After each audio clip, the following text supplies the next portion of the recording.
Okay, I'm Jean Thomas. I am Australian. I work in Papua New Guinea for the Tenkili Conservation Alliance.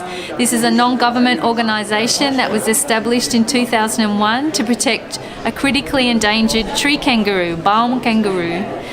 There was only 100 left. There are now over 300 animals left because we've stopped hunting of the tree kangaroo and protected their habitat.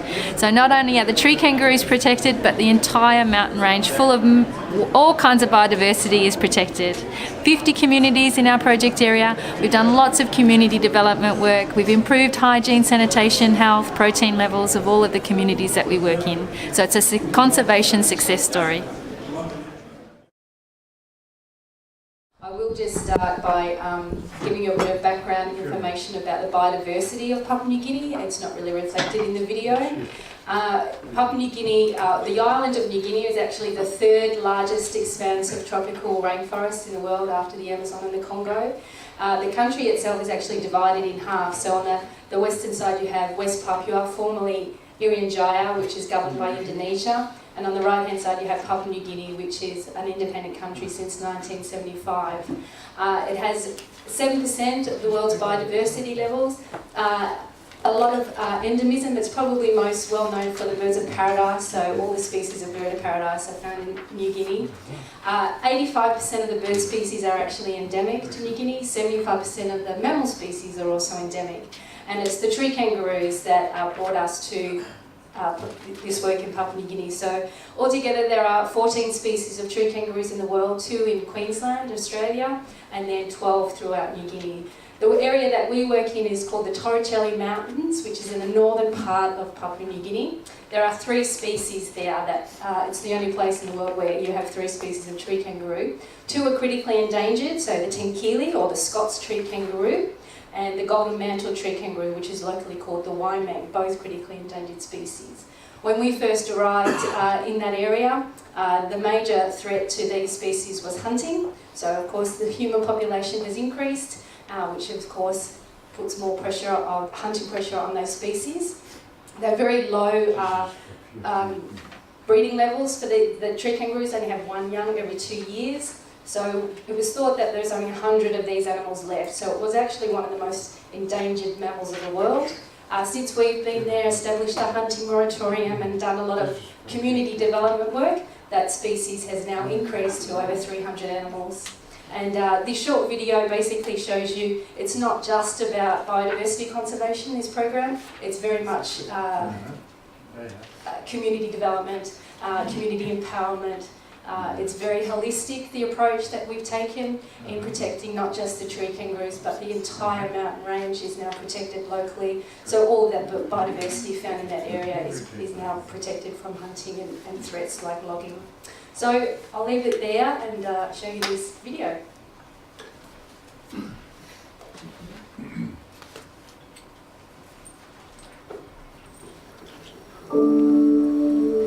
As a child, I always had a love of animals, and I think it was the same for Jim. Jim always had unusual pets as a kid. I've always been involved in conservation from a very young age and always wanted to make a difference. And not long after we were married, Jim actually got that wish. The Tenkili is an endangered tree kangaroo that only lives in a small area of Papua New Guinea in the Torricelli mountain ranges. There were reports that there were only 100 of these tree kangaroos left. And the posting came up with a small conservation group called the Tenkili Conservation Alliance. At that stage we knew nothing about Papua New Guinea, nothing at all. All I thought was that if you wanted to get eaten by people, go to Papua New Guinea. So there was a simple bush hut waiting for us in Lumi, a steamy place rife with malaria, snakes and spiders. We'd have to climb mountains and try and convince people not to hunt tree kangaroos, and they've been hunting them for thousands of years. So when Jim says, "Do you want to go?" I was like, sure, I'll go, darling.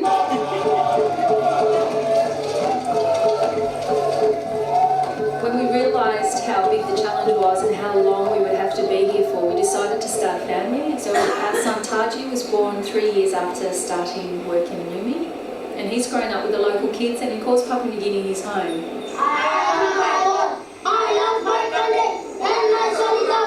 After visiting the villages on those first patrols, it became obvious that we needed to help the people adapt in order for them to save their endangered species. It was not new to see a couple, husband and wife, live in this kind of condition.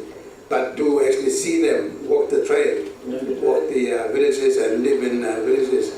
It was something new to them, and they come to a lot of respect. The village populations had mostly quadrupled since Second World War, and the people are facing all sorts of challenges.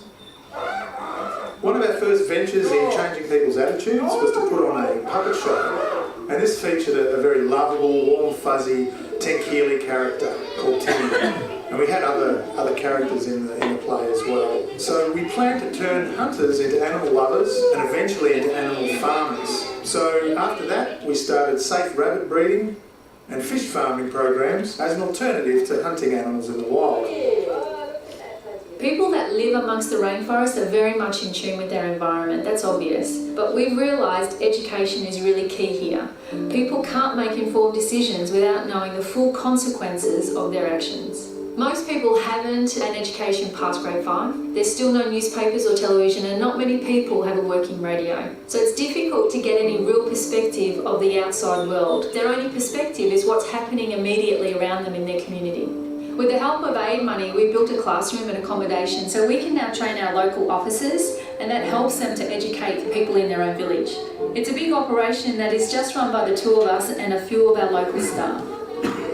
I'm no longer just teaching people about the environmental awareness. I'm trying to teach people how they can develop the skills that they need to become independent, to pull themselves out of poverty, to have the skills and the strength and the courage to actually do what they really want to do. To me, that's what this program is all about. I have learned more about myself. Who am I and what am I going to do?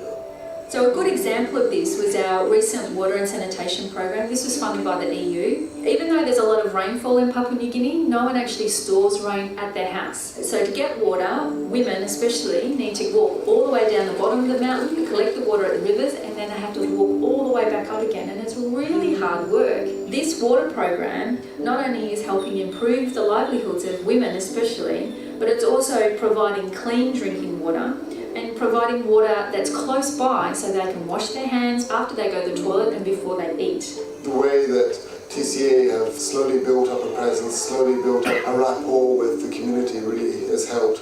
We've come in with asking them to do a lot more on the hygiene and health side of things, which is something that they've not really been involved in. They were traditionally set up as a conservation organisation, and they've managed to broaden their own knowledge to take on the responsibility of training up the communities in health and hygiene.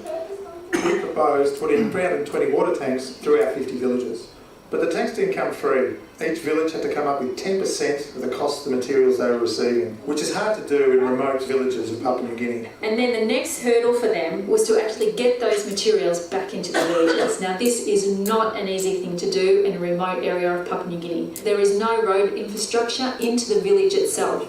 So people would have to work together, come together as a whole community, and even neighbouring communities would work together. There's traditionally been a lot of hostility between all the different communities along the moratorium area, and one of the very positive side effects of what's going on is there's been a lot more cooperation between communities, and it has eased a lot of the tensions between different communities. For some villages it took 2 or 3 days to carry those tanks from the base or from the highway to the village, and in order to do that they would have to walk through muddy tracks, they would have to cross rivers. Sometimes the rivers were too high, so they had to wait for the water levels to go down and then they'd cross. They had to go through really narrow ravines. The women were amazing. They were carrying 40-kilogram bags of concrete on their heads and carrying children at the same time. They would then stop, feed everyone, and then away they'd go again. So it was just an extraordinary thing to be a part of.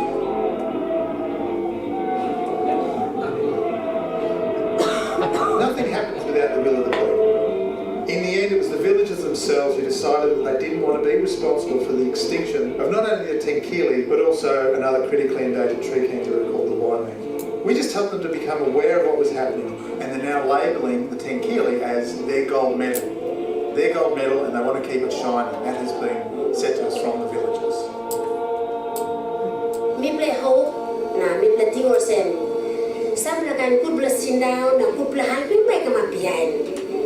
After we play, we start with some completion with some like project or whatever. We have entrusted the people, which is a huge accomplishment. accomplishment. I'm very proud of that. People now have self-belief to undertake projects and protect their environment, which is great because we've got a lot of challenges ahead. One of the biggest ones is to try and